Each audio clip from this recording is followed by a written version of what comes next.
All right, let's move on to other stories making headlines this morning. We'll take you to Kenya, where fuel shortage seems to be biting hard as several towns in Kenya have been hit by major fuel crisis. The northwestern and western parts of the country are among the hardest hit region. There are also reports that some petrol stations in the capital, Nairobi, are turning away motorists after running out of fuel. Our East African correspondent Abdul Aden tells us more in this report. On a given day, you could drive in with your vehicle to this petrol station and fuel sufficiently. But on this day, the situation is a bit different. Being on a weekend and on a Sunday, the scarcity of fuel in the country is visible.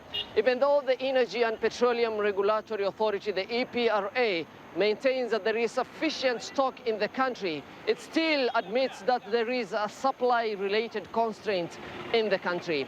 It has, however, promised to find a solution in order to reduce the panic as witnessed in the country for the last 3 days. April hasn't been a good month for the motor and the transport industry here in the country.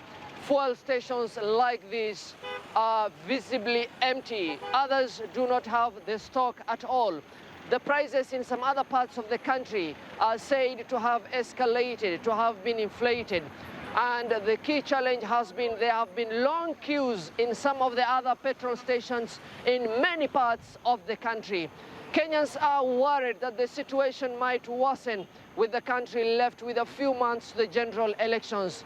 However, in the neighboring Tanzania, President Samia Suluhu Hassan has said that this is a problem as a result of the ongoing crisis in Ukraine and Russia, adding that the government is in no way involved in the rise in fuel prices. Now, many Kenyans are hoping that the Kenyan government will provide a solution in order to bring a relief to the public already experiencing inflation of other commodities and with the rise in food prices. Wow, that's a good report coming all the way from Kenya. Abdul Aden, thank you so much.